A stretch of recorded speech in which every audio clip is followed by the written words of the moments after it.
As an aspiring pastry chef, I felt that there was no better option other than to interview Chef Pedro Gomez from Callahan Catering, who is my current supervisor. Chef Gomez is the executive pastry chef at Callahan Catering. He has been in this industry for 24 years. When I asked him how to compare himself from then to now, what he said really stuck out to him was that when he first started, he made so many mistakes. He felt that he could fit in everything that he learned into a dish, and he soon learned that that actually was not the best plan. He also compared himself then and now to saying now he has exponential knowledge. In other words, he has 24 times the knowledge that he had when he first started. An important philosophy that he told me to always keep in mind is that you grow yearly in your job. You grow with each task you receive, with each new promotion you receive, with each new position. You are always in a continued learning experience.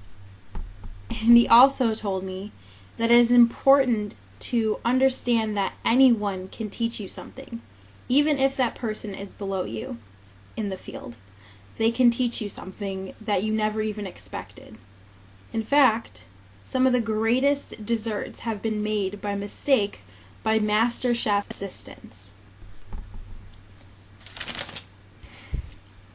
He also told me that it is important to be a leader to your employees. A leader is someone who commands respect and is someone who is not afraid of confrontation and can easily give constructive criticism to their employees. Constructive criticism is important because it points out the strengths and weaknesses of the employee, and it allows the employee to realize that they need to work on certain things, or on certain things they are fine on them. When giving constructive criticism, it is important to never give the person complete, to always tell them that they are really good at something, but they always need to improve on something.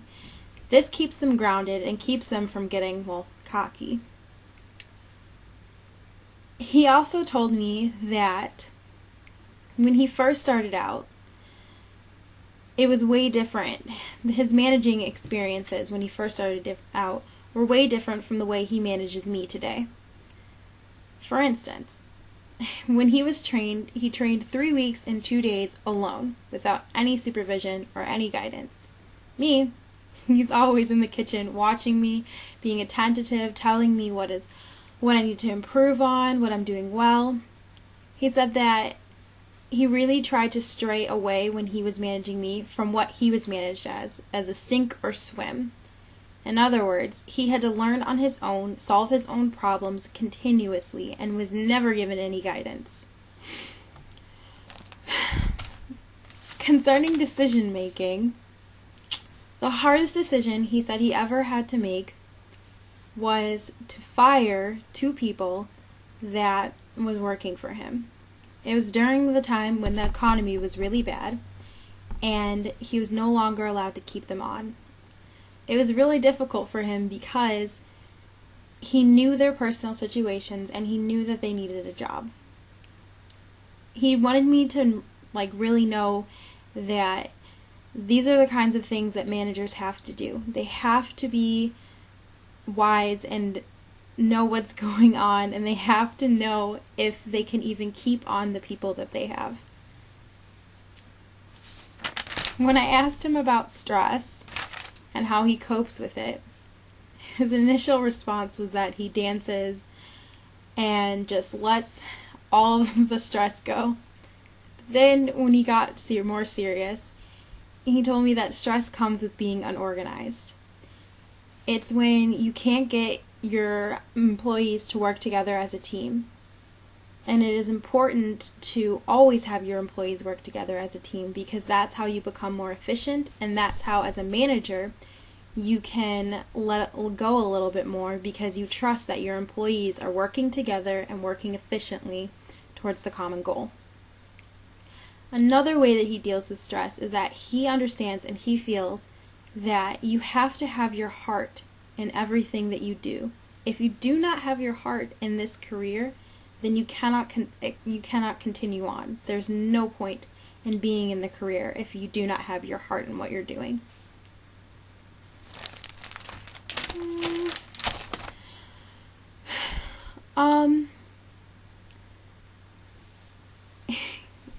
It is important that when you're hiring new people, to keep in mind that attitude is the most important aspect of hiring someone.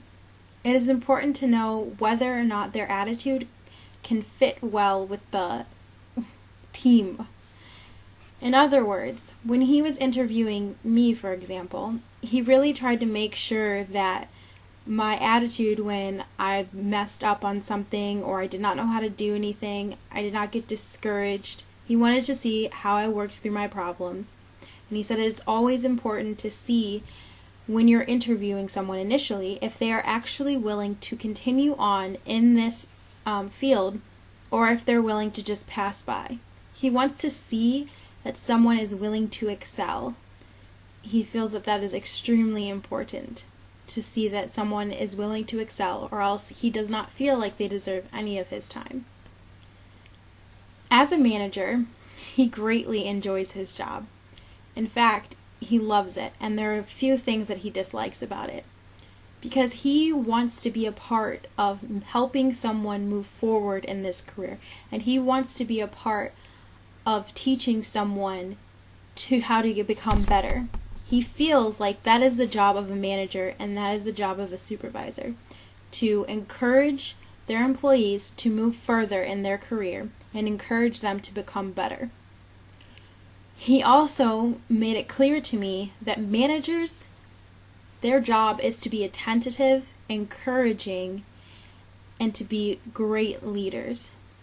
It is important for them to establish an environment that is focused on the common goal of production, and to always remember that it is important to love what you do. Thank you.